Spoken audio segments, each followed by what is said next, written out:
Hi friends, నేను మా friend ఇంటికి వెళ్ళాను కదా, సైజు వాళ్ళ ఇంటికి వరలక్ష్మి వ్రతానికి. ఇప్పుడు వచ్చాను. ఎంత 11 అయింది ఇంటికి వచ్చేసరికి. ఎందుకంటే మా ఫ్రెండ్ని యాక్చువల్గా ఇంతకుముందు అయితే నైట్ కూడా వాళ్ళ ఇంట్లోనే ఉండిపోయేదాన్ని. ఇప్పుడు అట్లా కాదులే, పిల్ల ఇంట్లో ఉంది, రేపు ఉదయాన్నే స్కూల్లో ఉన్నాయని వచ్చేసేసా.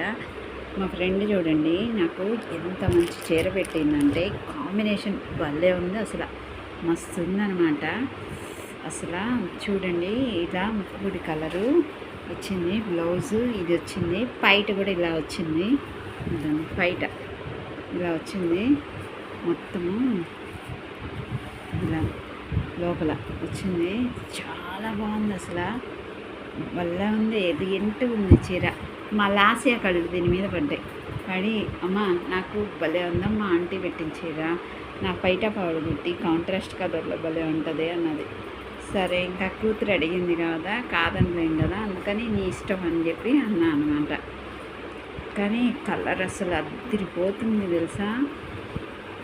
నాకు అసలు ఎంత నచ్చిందంటే చెప్పలేను. అసలు నాకు ఈ కలరు అసలు ఎంత కాంబినేషను ఎంత చక్కగా ఉందో. మా ఫ్రెండ్ ఇలా మంచిగా పెడుతుంది. ఇది ఆల్రెడీ నాకు ఒకసారి చెప్పాను కదా, వాళ్ళ గృహప్రవేశానికి నాకు పెట్టాల్సిన అవసరం లే, అప్పుడు చీర పెట్టింది. అది ఇప్పటికీ ఉన్నది, ఒకసారి వీడియో పెట్టిన.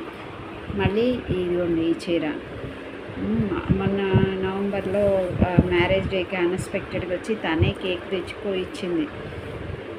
అన్నీ తనే పెడుతుంది. నేను పెట్టే టైము ఉన్నది, అప్పుడే నేను గ్రాండ్గా పెడతాను. నాకు దేవుడు సైడ్కి ఏదైనా పెట్టే అవకాశం ఇవ్వాలని కోరుకుంటున్నా, పెడతాను కూడా. కానీ చెప్తున్నాను, నాకు పెట్టాల్సిన అవసరం ఏముంది చెప్పండి. అయినా తను అంత మంచిదన్నమాట. తను డబ్బులు చూడదు, అహంకారం చూడదు. కుచేలుడు కృష్ణుడు ఎలా, తను కృష్ణుడు అనుకోండి, నేను కుచేలుడు అనుకోండి, అంత మంచిదన్నమాట. అది చాలా బాగుంది కదా, చూశారు కదా. సో ఇదన్నమాట నా ఫ్రెండ్ పెట్టిన సారీ. Thank you సైలు.